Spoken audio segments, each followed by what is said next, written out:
Shalom, selamat sore Bapak Ibu Saudara dikasihi Tuhan. Puji Tuhan kita boleh mengucap syukur kita bisa kembali bersama-sama beribadah di dalam worship at home pada sore hari ini. Mari kita datang kepada Dia, kita percaya Tuhan bertata di atas puji-pujian umatnya. Dan saat kita sungguh-sungguh datang menyembah Dia, maka Dia pasti akan melawat setiap kita pada sore hari ini. Mari kita berdoa menyerahkan ibadah worship at home pada sore hari ini. Bapa, ini kami umat-Mu, kami datang kepadamu pada sore hari ini. Kami rindu dilawat oleh Engkau ya Bapa. Kami rindu menikmati jamahan-Mu. Kami tidak mau hanya sekedar mengikuti ibadah 1 jam secara biasa-biasa, tetapi biarlah setiap kami boleh sungguh-sungguh mengalami Engkau, mengalami lawatan Roh Kudus dalam kehidupan kami. Mari ya Bapa, jamah kami supaya kami boleh benar-benar mengalami kuasa-Mu. Di dalam nama Tuhan Yesus kami siap memuji, menyembah Engkau. Haleluya, semua sama-sama katakan amin. Haleluya. Mari memuji Tuhan dengan sukacita. Haleluya. Yeah, yeah. Oh, oh. Terpujilah nama-Mu Tuhan. Terpujilah nama-Mu Tuhan. Oh, kuat dan penuh kemuliaan. Satu suara kami nyatakan, kebesaran-Mu tetap selamanya. Terpujilah nama-Mu Tuhan. Kau ajaib dan keagungan. Oh yeah, satu hati kami nyatakan, kerajaan-Mu kekal, kerajaan-Mu kekal selamanya. Oh, oh, sebab Engkaulah Raja, Engkaulah Raja atas dunia. Yeah, yeah. Hancurkan kutuk dan membebaskan jiwa. Kami bersorak bertepuk tangan. Yeah, yeah, yeah. Engkau Tuhan percaya dan memerintah untuk selamanya. Katakan terpujilah nama-Mu Tuhan. Kau ajaib dan penuh keagungan, ajaib dan penuh keagungan. Yeah, yeah. Satu hati kami nyatakan, kebesaran-Mu tetap selamanya. Oh, mari memuji Tuhan. Oh, sebab Engkaulah Raja.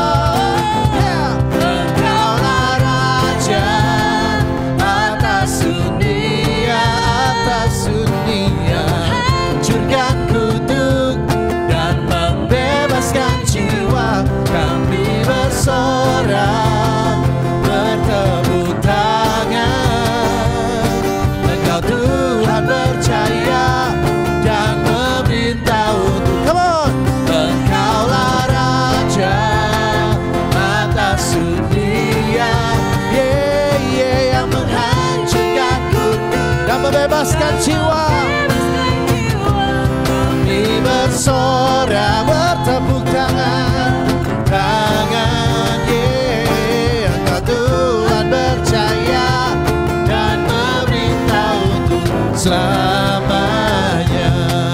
Terpujilah nama-Mu Tuhan. Terpujilah nama-Mu Tuhan. Kau ajaib dan penuh keagungan. Oh yeah, satu hati kami nyatakan, kerajaan-Mu kekal selamanya. Oh, oh, sebab Engkaulah Raja, Engkaulah Raja atas dunia. Yeah, yeah. Hancurkan kutuk dan membebaskan jiwa. Haleluya. Bersorak bertepuk tangan.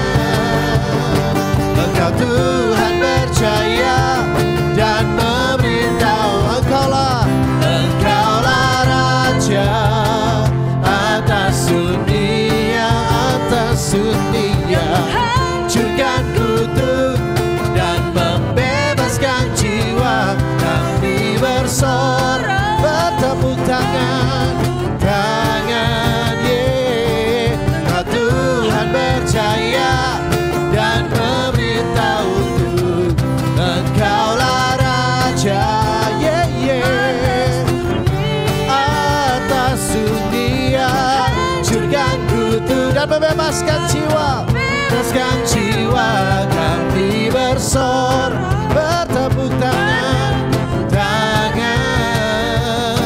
Engkau Tuhan percaya dan memerintah untuk selamanya.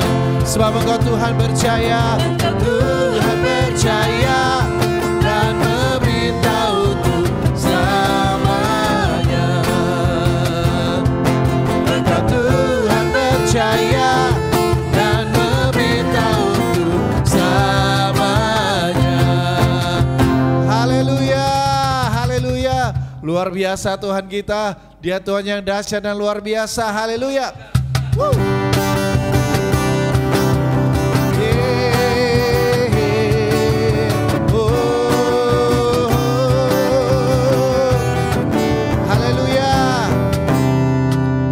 Sama-sama. Alangkah indahnya hidup di dalam Tuhan, Dia mencurahkan berkat yang melimpah. Oh, alangkah indahnya jalan bersama Tuhan, Dia memberikan kuasa untuk menang. Katakan Yesusku dahsyat, Yesusku dahsyat. Tak ragu kepadamu, Kau Tuhan yang setia di pihakku, pihakku. Yesusku dahsyat, tak terbendung kuasa-Mu, Kau yang terhebat, terbesar bagiku. Haleluya. Alangkah indahnya, alangkah dalam Tuhan, Dia mencurahkan berkat yang melimpah. Oh, alangkah indahnya jalan bersama Tuhan, Dia memberikan kuasa untuk menang. Yeah. Yesusku dahsyat, ku tak ragu kepadamu.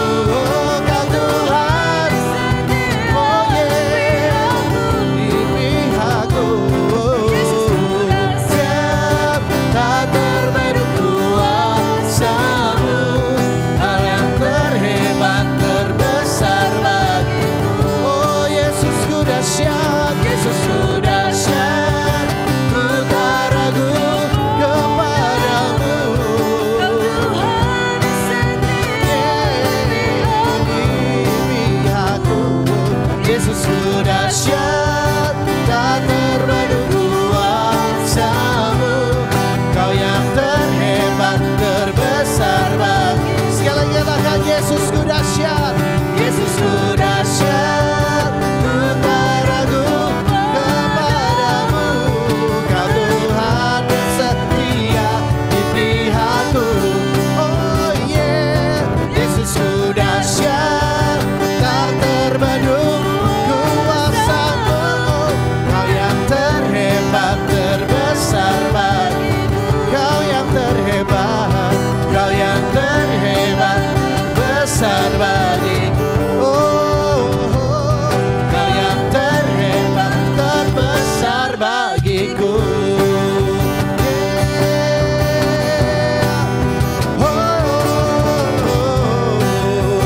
So Yesus kita dahsyat dan luar biasa. Haleluya, luar biasa Tuhan kita Yesus. Haleluya. Tetap dalam hadirat Tuhan, saudara, biarlah setiap kita datang kepada Tuhan dengan sungguh-sungguh. Kita nyatakan rasa kagum kita kepada Dia. Sebab perbuatan Tuhan Yesus yang begitu dahsyat di dalam kehidupan kita. Perbuatannya luar biasa. Pertolongannya selalu tepat waktu. Dan biarlah setiap kita boleh terus-menerus diberikan rasa kagum akan setiap perbuatan Tuhan. Haleluya, Jesus. Kau sungguh indah tiada taranya, sungguh menakjubkan. Luar biasa Engkau Tuhan, sungguh wajah untuk dimengerti. lebih dari semua yang ada. Hikmat-Mu tiada terselami, kasih-Mu dalam tak terduga. Kau sungguh indah tiada taranya, mulia dan berkuasa. Oh, ku kagum hormat akan Engkau, ku kagum hormat akan Engkau. Kau Allah yang layak dipuji, ku kagum akan Engkau. Katakan Kau sungguh indah, Kau sungguh indah tiada taranya. Oh, menakjubkan. Yes my Jesus, sungguh ajaib untuk dimengerti, lebih dari semua yang ada.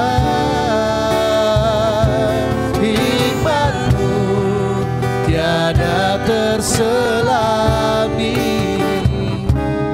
kasih-Mu dalam tak terduga. Kau sungguh indah tiada tara, sungguh mulia Engkau, mulia dan berkuasa. Ku kagum hormat akan Engkau. Kami kagum akan perbuatan-Mu yang luar biasa.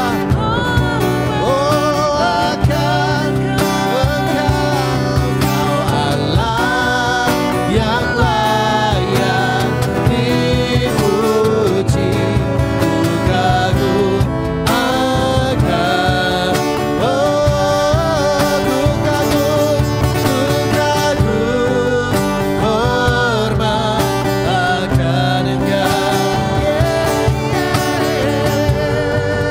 Hormat akan Engkau, Kau Allah yang layak dipuji, ku kagum akan Engkau.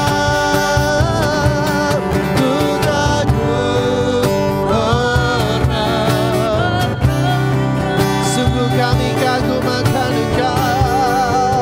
Hormat akan Engkau, Kau Allah yang layak dipuji, ku kagum akan Engkau. Ku kagum hormat, sungguh kami kagum akan Engkau. Hormat, yes my Jesus, Kau Allah yang layak dipuji, ku kagum akan Engkau. Ku kagum akan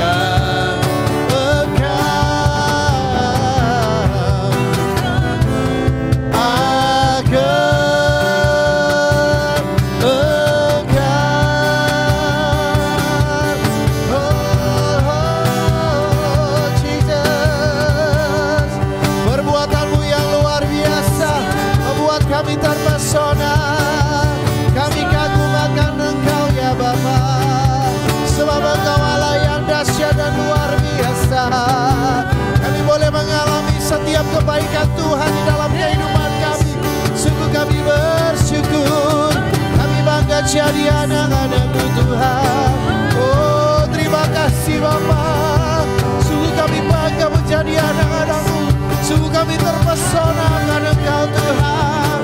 Haleluya.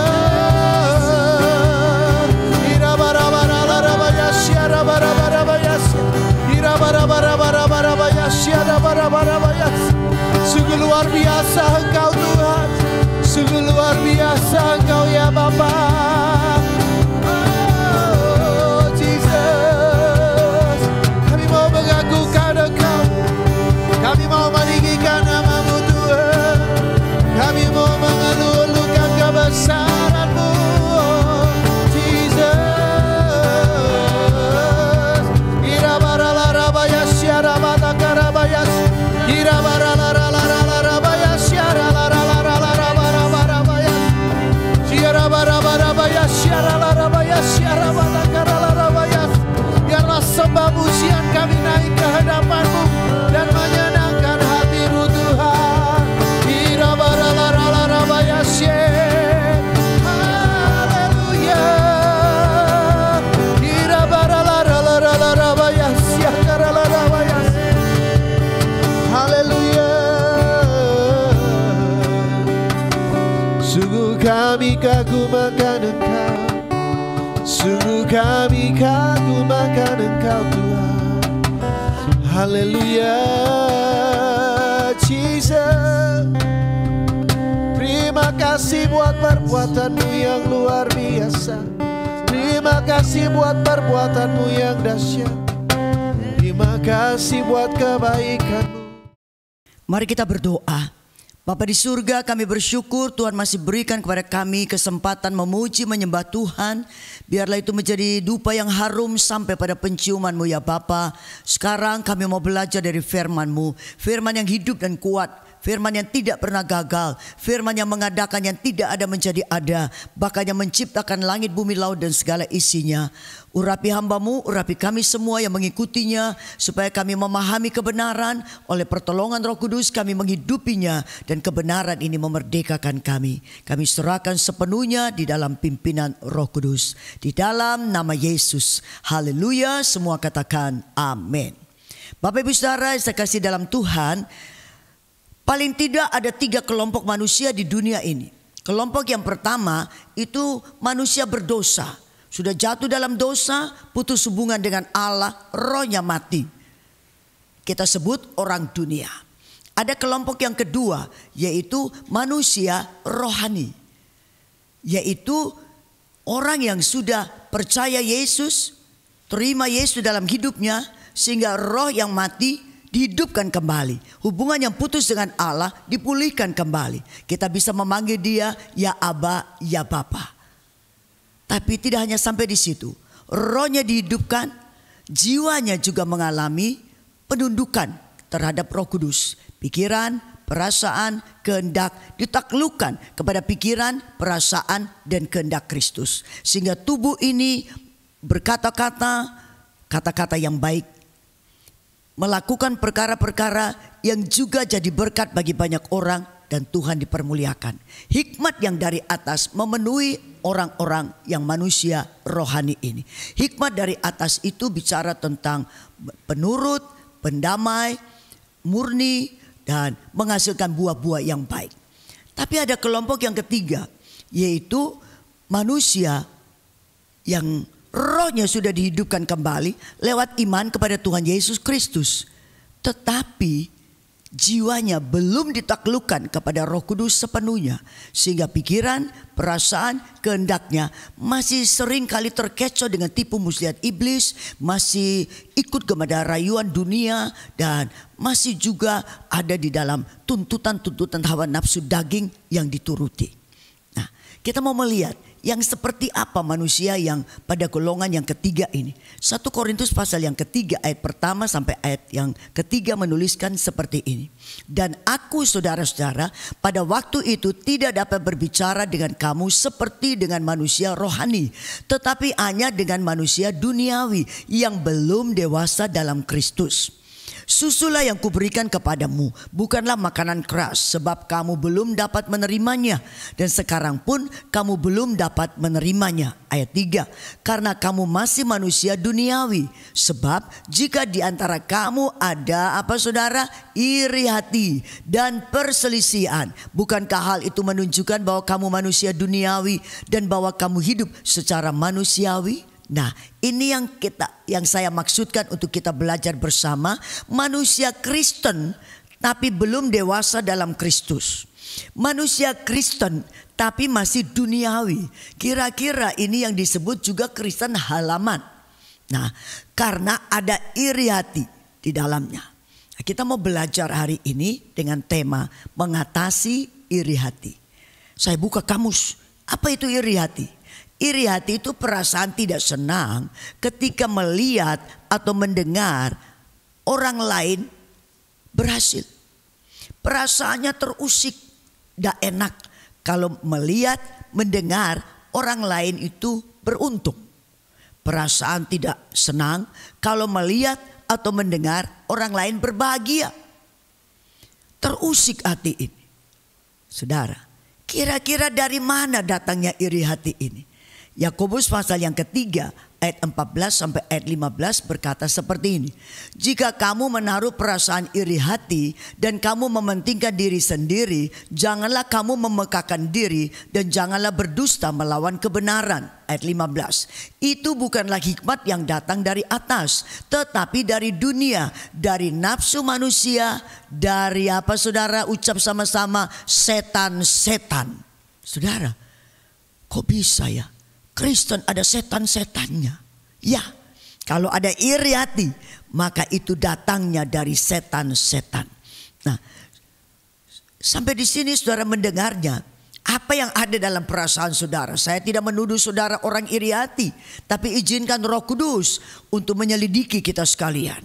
Karena akibat dari iri hati itu sangat fatal terhadap diri kita sendiri. Amsal 14 ayat 30 mengatakan bahwa hati yang tenang menyegarkan tubuh, tetapi iri hati membusukkan tulang.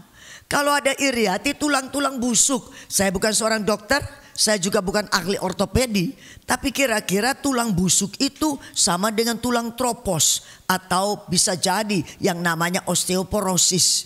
Ada obatnya namanya glukosamin saudara, tapi minum glukosamin 1 truk sekalipun. Tapi kalau ada iri hati, firman ini tidak gagal, tulang-tulang juga membusuk.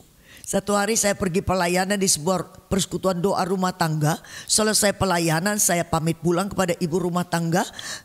Lalu ibu itu berkata, Bu Bibi jangan pulang dulu. Saya undang seorang ahli untuk mentes tulang-tulang kita itu aman atau sedang mengalami pengeroposan. Lalu saya bilang, waduh maaf Bu, saya ada pelayanan berikutnya. Saya ada waktu untuk bisa mengikuti acara ini. Maafkan saya ya Bu. Saya pulang. Tapi dalam hati saya itu ada pemikiran seperti ayat ini. Saya berpikir asal ku buang jauh-jauh iri hati, pasti tulang-tulangku aman. Tulang-tulangku sehat dan tidak menjadi busuk atau tidak menjadi tropos. Kalau saudara mau tulang saudara aman juga, mari lakukan seperti ayat firman Tuhan ini. Buang iri hati.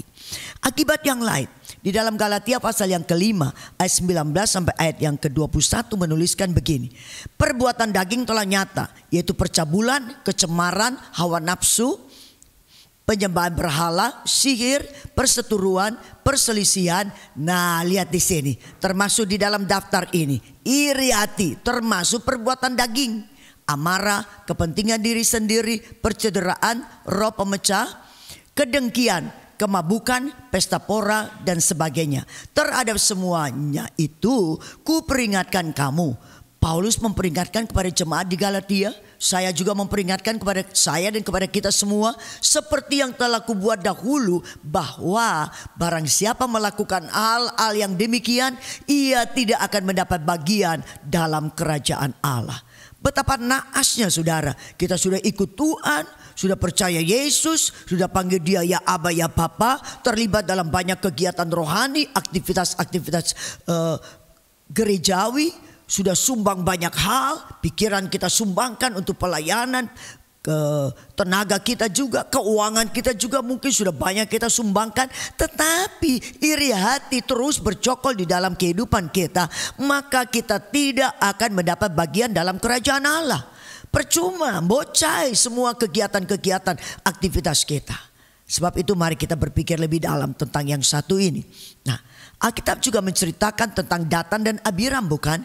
Yang cemburu kepada Musa dan Harun. Apa yang terjadi dengan kehidupan mereka? Sangat mengerikan, saudara. Di dalam Mazmur pasal yang 106 pada ayat 16 dan 17 ditulis begini. Mereka cemburu kepada Musa di perkemahan. Mereka adalah Datan dan Abiram. Dan kepada Harun orang kudus Tuhan. Bumi terbuka dan menelan Datan dan menutupi kumpulan Abiram. Coba saudara bayangkan sejenak. Bumi menganga, saudara. Terbuka lebar. Lalu mereka masuk ke dalamnya dan bumi tertutup kembali. Terkubur hidup-hidup, saudara. Karena iri hati kepada pemimpinnya. Saudara yang dikasih oleh Tuhan, kalau saya boleh mengaku dengan sebuah kesaksian yang agak bodoh, saudara, tapi saya bertobat. Saya awal jadi gembala, saya juga punya iri hati, saudara. Saya orang yang takut lihat mayat. Kalau lihat jenazah, lalu pulang, waktu mandi siram air begini, saudara, sepertinya jenazahnya ada di depanku begini, saudara. Jadi saya kalau boleh, saudara, jangan sampai melihat jenazah.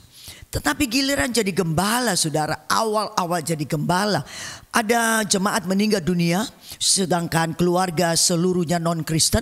Lalu mereka akan telepon saya dan berkata begini, "Tante, ini keluarga meninggal, kami tidak tahu mau diapakan. Tolonglah tante datang untuk mengurusi mayat ini." Saudara, saya juga tak tahu bagaimana memandikan mayat, saudara. Tapi mau tak mau, suka tak suka, kalau jenazahnya itu wanita, ku bawa pekerja wanita. Kalau jenazahnya laki-laki, ku bawa pekerja laki-laki. Saya dengar-dengar teh itu untuk mengawetkan. Jadi saya suruh keluarga beli teh 1 kilo atau 2 kilo. Lalu saya suruh masak air, rebus air. Lalu saya cong itu menjadi teh yang sangat pekat. Nah, untuk memandikan jenazah, untuk pengawetan. Ya karang-karang sendiri saja, saudara, ya. Dengar-dengar begitu, jadi mulai melakukannya. Saudara, satu kali jenazah itu kan tidak semuanya bagus. Ada juga yang sudah tidur beberapa bulan di tempat tidur. Saudara bisa bayangkan baunya sudah nano-nano kan. Lalu saya bawa staf wanita. Kami berdua mulai bereaksi dengan memandikan jenazah. Saya biasanya saya tutup korban supaya tidak ditonton orang. Karena ini juga semua kan pelayanan yang masih perdana buat saya. Masih awal, masih baru belajar. Nah, saudara, karena baunya nano-nano, sedangkan staf yang kubawa ini orangnya agak jijikkan, saudara. Jadi begitu dia menghirup yang tidak sedap, lalu sepertinya mau muntah, saudara. Dia bilang begini, tante. Saya bilang, dah boleh, telan lagi, dilek, saudara. Dia telan lagi, saudara. Nanti dapat 5 menit lagi, saudara, ada rasa mau mual lagi, saudara. Dia bilang, tante. Saya bilang, tidak boleh muntah di sini. Kalau kau muntah di sini, habislah pelayanan kita semua. Khotbah mau bagus seperti apa, tapi kalau muntah di sini, maka karakter yang tidak bagus sedang kau tampilkan di sini. Stop. Jadi sampai hari ini, saudara, stafku sudah pintar untuk mandikan jenazah karena sudah dilatih dengan hebat oleh gembalanya. Puji Tuhan, saudara. Nah, itu yang saya lakukan di awal penggembalaan. Lalu saya pergi ke Adijasa di Surabaya. Itu gedung kematian. Kemudian mengikuti upacara penutupan jenazah. Pak pendeta datang pakai jas, pakai dasi, kemudian berkhotbah. Langsung datang berkhotbah. Dalam hati saya, enak banget kau. Tidak pakai ngurus apa-apa, tetap bengek yang lain. Cuma datang lalu pimpin upacara penutupan peti dan seterusnya. Saya kok agak nelongso ya. Kok mesti melakukan yang kurang saya sukai tapi yang harus saya lakukan. Tapi ketika baca-baca ayat firman Tuhan ini, iri hati hati kepada gembala-gembala, pendeta-pendeta di kota, maka aku juga akan mengalami tulang-tulangku busuk, tidak dapat bagian dalam kerajaan Allah. Wah, lebih baik saya bertobat. Jadi saya bertobat dari iri hati saudara. Saudara yang mendengarkan ini kalau punya pengalaman yang sama, ada iri hati kepada orang lain saudara. Mungkin orang lain sudah dapat keberuntungan, sepeda motornya tambah, rumahnya tambah, yang lain-lain serba tambah, dan kita sudah berdoa tapi belum tambah-tambah, lalu muncul iri hati, mengapa aku belum, mengapa dia sudah, dan seterusnya. Hari ini mari kita sama-sama bertobat supaya kita tidak mengalami hal-hal yang buruk, nasib yang malang pada akhirnya. Itu akibat kepada diri sendiri. Ada akibat untuk orang lain juga saudara. Di dalam Yakobus pasal yang ketiga pada ayat 16 dituliskan begini. Sebab di mana ada iri hati dan mementingkan diri sendiri. Saudara, iri hati dan mementingkan diri sendiri, beberapa ayat dalam Alkitab ditaruhnya bergandengan saudara. Seorang hamba Tuhan bilang iri hati dan mementingkan diri sendiri atau egois itu seperti bayi kembar siam. Di mana ada iri hati pasti ada egois. Di mana ada egois pasti ada iri hati. Alkitab mencatat seperti ini. Di situ ada kekacauan dan segala macam perbuatan jahat. Di mana ada iri hati pasti kacau. Di mana ada iri hati pasti ada yang jahat terjadi di sana. Alkitab menceritakan beberapa kisah. Kain mempersembahkan sebagian hasil ladangnya. Lalu Habel mempersembahkan anak sulung kambing domba, yakni lemak-lemaknya.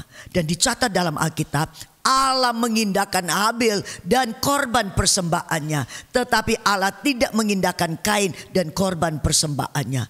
Lalu Kain panas hatinya, iri hati sekali kepada Habel. Apa yang dia buat? Dibawanya Habel ke ladang, lalu Alkitab mencatat, dipukulnya, lalu Habel mati. Saudara, pembunuhan terjadi karena iri hati. Saudara yang dikasih oleh Tuhan. Kisah yang lain. Saudara ingat bagaimana Yusuf. Yusuf itu dipakaikan jubah maha indah oleh bapaknya. Karena bapaknya itu sangat sayang kepada Yusuf. Didapatkannya Yusuf pada usia bapaknya sudah usia lanjut.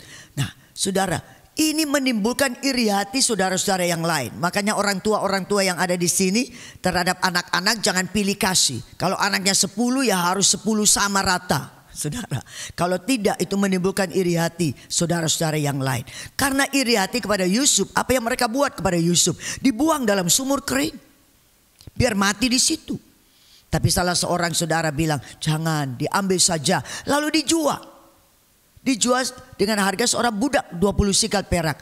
Yusuf jadi budak di rumah Potifar. Saudara, betapa jahat saudara kandungnya sendiri dijual oleh karena iri hati. Peristiwa yang lain saudara. Saul dan Daud pergi berperang melawan orang Filistin. Alkitab mencatat, wow, mereka pulang dengan kemenangan yang luar biasa atas orang Filistin. Perempuan-perempuan keluar lalu mereka menyanyi dengan main rebana. Dan nyanyian mereka sajaknya berkata begini. Saul membunuh beribu-ribu, Daud membunuh berlaksa-laksa. Wow, Saul mendengar, kurang ajar ini penyanyi-penyanyi. Aku diperhitungkan beribu-ribu, Daud diperhitungkan berlaksa-laksa. Alkitab mencatat mulai hari itu Saul mendengki kepada Daud. Saya lihat kamus, apa itu dengki? Dengki itu benci karena iri hati. Dan mulai hari itu Saul mulai mengumpulkan 3.000 tentara dan mulai mengejar Daud. Nyawa Daud terancam saudara oleh karena Saul iri hati. 2 kali dilemparkannya lembing. Tapi Daud hebat, dia bisa ngalesi, tidak kena. Saudara, iri hati bisa membunuh walaupun tidak ada salahnya. Saudara, bagaimana dengan Tuhan Yesus?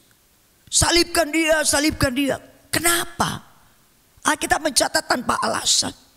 Tapi karena iri hati imam-imam kepala kepada Yesus, maka dia disiksa sampai disalibkan. Kita baru saja memperingati hari kematian Tuhan dan merayakan kebangkitannya, bukan? Sampai di sini, apa respon saudara? Mendengar tentang akibat iri hati kepada diri sendiri maupun kepada orang lain. Yang pertama saya mau katakan, bertobatlah dari iri hati. 1 Yohanes 1 ayat 9 menuliskan seperti ini. Jika kita mengaku dosa kita, maka Ia adalah setia dan adil, sehingga Ia akan mengampuni segala dosa kita dan menyucikan kita dari segala kejahatan. Saudara, dosa tak punya tanggal kadaluarsa, tidak ada expire date-nya, saudara. Sebab itu semua dosa harus diakui. Ada banyak orang berkata begini, ada apa-apa, lama-lama Tuhan lupa sendiri. Loh, Tuhan tidak pernah lupa, saudara. Kalau Tuhan lupa, gawat, saudara. Dia lupa kasih napas buat kita, matilah kita semua. Saudara, akui. Jujur, doa orang jujur diperkenan Tuhan. Kepada orang jujur tersedia pertolongan. Dengan orang jujur Tuhan bergaul karib. Mari jujur mengaku dosa di hadapan Tuhan, termasuk dosa iri hati. Yang kedua, mari kita terima keadaan kita ini dengan ucapan syukur dan tidak perlu membandingkan hidup kita dengan orang lain. Banyak kali kita suka membandingkan hidup kita dengan orang lain, saudara. Dan ini sesuatu yang salah. Misalkan orang lain beli sepeda motor lagi dan beli lagi, lalu kita mulai berkata begini, dapat mana duitnya? Baru beli, kok beli lagi? Kok ngurus, saudara? Kita suka ngurusi orang lain. Saya tidak berkata bahwa kita tidak boleh tidak peduli kepada sesama. Tapi kalau pedulinya dalam hal-hal karena iri hati, mending kita stop. Kalau kita peduli karena kita cinta, kita tegur, kita nasihati dengan kasih, itu boleh.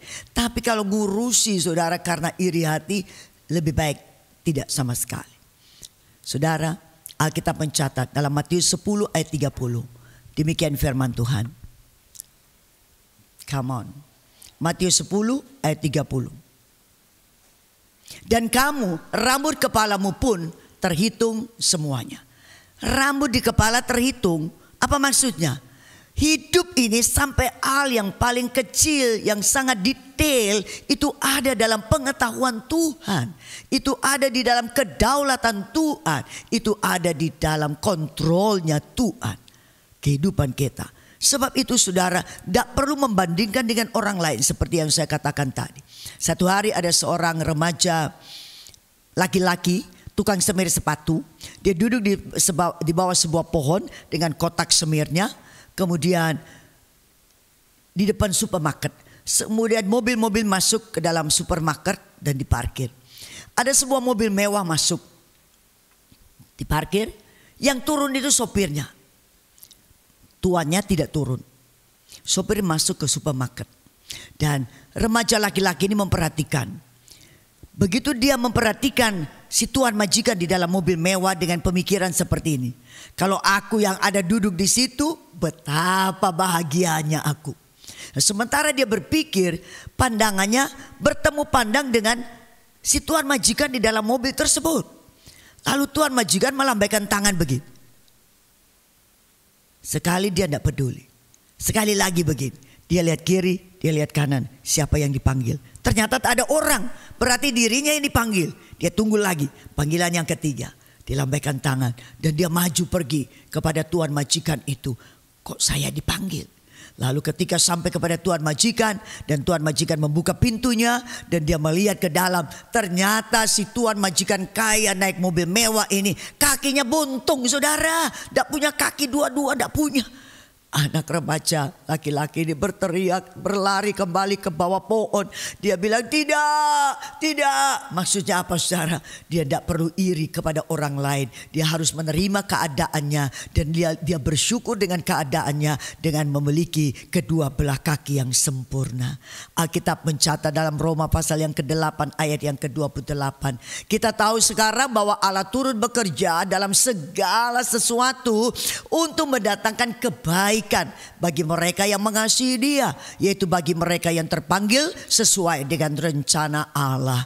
Allah sedang turut bekerja dalam segala sesuatu. Artinya sesuatu yang kita pandang baik atau sesuatu yang kita pandang buruk atau sangat buruk sekalipun, ekonomi buruk, kesehatan buruk, rumah tangga buruk, segalanya sedang buruk, saudara tetaplah mengasihi Tuhan.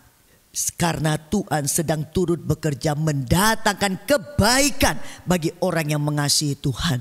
Dan Alkitab mencatat, Tuhan Yesus sendiri berkata, barang siapa mengasihi aku, dia turut segala perintahku. Kalau kita cinta Yesus, kita turut perintahnya Yesus, di balik ketaatan selalu ada berkat bagi kita sekalian. Yusuf, kembali kepada Yusuf, dimasukkan sumur kering, dijual sebagai budak. Lalu sebagai budak dia digoda oleh istri Potifar. Singkat cerita, difitnah, berbuat maksiat padahal dia menolaknya.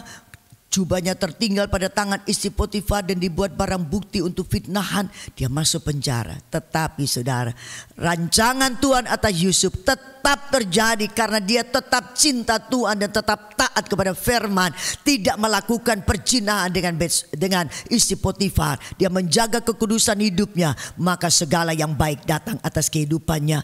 Ketika raja bermimpi dan tidak ada orang yang bisa menafsirkannya, dipanggilnya keluar Yusuf, bisa menafsirkan mimpi raja. Lalu Yusuf diangkat menjadi mangku bumi atas Mesir, mengatur segala pangan. Ketika saudara-saudaranya tidak punya makan, datanglah kepada Yusuf untuk membeli gandum. Saudara lihat apa yang Yusuf katakan di dalam Kejadian pasal yang ke-50 pada ayatnya yang ke-20. Memang kamu telah mereka-rekakan yang jahat terhadap aku, tetapi Allah telah mereka-rekakannya untuk kebaikan, dengan maksud melakukan seperti yang terjadi sekarang ini, yakni memelihara hidup suatu bangsa yang besar. Yusuf mengalami proses sejak umur 17 tahun mendapat mimpi, tetapi melewati perjalanan panjang 13 tahun barulah usia 30 tahun dia menjadi orang yang diangkat tinggi, orang kedua di Mesir. Saudara yang dikasih oleh Tuhan, melewati proses itu mari kita tetap cinta Tuhan. Tidak balas jahat dengan jahat, tapi taat saja kepada firman Tuhan. Saudara, saya mau katakan bahwa kita harus meneladani ini, bahwa Allah turut bekerja. Saudara, yang berikut, yang ketiga. Yang pertama tadi bertobat, mengaku. Yang kedua terima keadaan dengan ucapan syukur. Sekarang yang ketiga, melatih diri ini untuk bersuka cita dengan orang yang bersuka cita. Alkitab mencatat di dalam Roma pasal yang ke-12 pada ayat yang ke-15. Bersukacitalah dengan orang yang bersuka cita dan menangislah dengan orang yang menangis. Kalau orang iri hati itu beda saudara. Ketika melihat orang bersuka cita karena ada berkat bertambah-tambah, kita nangis. Kok bisa ya dia dapat, aku udah dapat. Nah, giliran orang mengalami musibah dan orang menangis, kita ketawa. Kita bilang, "Ure, kapokmu kapan?" No, ini orang iri hati, jahat di mata Tuhan. Perlu bertobat. Harusnya kita latih diri kita bersuka cita dengan orang yang bersuka cita, menangis dengan orang yang menangis. Saya punya sebuah kesaksian saudara. Saya sudah bertobat dari iri hati seperti ku katakan di awal khotbah ini saudara. Satu hari diundang di sebuah daerah di Banyuwangi. Saya sebelum jadi gembala, saya punya tim musik yang pergi pelayanan di desa-desa. Ada WL-nya, ada pemusiknya, saya pengkhotbahnya. Selesai pelayanan, Bapak Gembala lebih senior dari saya berkata begini, "Mari Bu Vivi, ajak teman-teman kita makan bersama di belakang." Zaman dahulu saudara, Gembala sidang, gereja di depan, lalu rumah Pak Gembala itu di belakang. Kadang agak nyelempit saudara ya. Tapi karena undangan makan, kami turut saja makan di belakang gedung gereja. Rumah pastori. Saudara, selesai kami pulang. Kira-kira setengah tahun kemudian diundang lagi oleh Pak Pendeta yang sama. Saya pergi dengan tim yang sama. Selesai pelayanan Pak Pendeta bilang begini, "Mari Bu Vivi ajak teman-teman kita makan bersama ke depan." Saya tuh mikir, dulu makannya ke belakang, sekarang kok ke depan. Tapi namanya panggilan makan, turut saja. Saya ajak teman-teman, "Ayo ke depan." Sampai di depan pintu gereja, lihat kiri, lihat kanan, lihat ke depan, tak ada depot. Gimana kita makan? Lalu Pak Pendeta berlari-lari kecil lalu berkata begini, "Bu Vivi, mari kita menyeberang." Nyebrangnya agak ke kiri. Masuk rumah besar. Meja panjang sudah tersedia, makanan penuh di situ. Saya terheran-heran. Yang lalu kami nyelempit makannya dekat sumur di belakang gereja, rumah pastori. Sekarang begitu luas rumahnya. Lalu saya ajak teman-teman, nyanyi kami naikkan syukur padamu. Saya bersyukur, bukan pencitraan saudara. Dari lubuk hati saya ada ucapan syukur. Bersuka cita dengan Pak Pendeta Gembala Sidang yang dapat rumah pemberian Tuhan, hadiah dari Tuhan. Saya berdoa, doaku jadi panjang saudara. Saya bilang terima kasih Tuhan, Pak Gembala sidang ini sudah lama nyelempit di belakang gereja. Sekarang ada keluasan, tinggal di rumah yang besar. Bersyukur kepada Tuhan atas anugerahnya, atas kasih karunia, atas pemberian Tuhan bla bla bla bla. Rupanya saudara, teman-teman satu tim ini dalam hati mungkin mereka berpikir begini, lama sekali doanya, itu sop-sopnya sudah pada dingin semuanya. Kemakan saudara. Lalu saya ingat, oh doa makan. Lalu saya doa makan dan kita makan bersama. Saudara, belasan tahun kemudian saya terpanggil jadi gembala. Belum punya rumah. Ada orang kontrak 5 tahun, baru ditempati 4 tahun. Lalu sisanya diteruskan saya 4 tahun 8 bulan. Saya tidak tahu dengan saudara-saudara yang sedang tinggal di rumah kontrakan. Kalau saya baru kali itu tinggal di rumah kontrak. Jadi 1 tahun sebelum kontrak itu selesai, saya sudah pikir, selesai kontrak pindahnya kemana? Kemana lagi ku pergi? Puji Tuhan, ada jemaat membantu kami membeli sebidang tanah. Lalu kami mulai membangun. Tak punya duit saudara, tapi bisa ambil barang dulu dari keponakan suami saudara. Ambil bahan-bahan bangunan. Nanti membayarnya dengan mengangsur saudara. Kalau belum mengangsur, lalu tagihan mulai datang setumpuk. Lalu kalkulator mulai dicek begini. Jantungku juga ikut cek. Lututku juga ikut gemetar. Tapi puji Tuhan saudara, ada jemaat baik hati dibuat arisan saudara. Arisan tanpa pio-pioan ya. Jadi seperti menabung saja. Kalau tidak salah 500.000 atau beberapa puluh orang. Lalu saya ikut di dalamnya. Lalu saya dapat yang pertama, bisa bayar kepada toko bangunan itu saudara. Dan begitu selesai kontrakan, saya bisa pindah di rumah yang baru dibangun.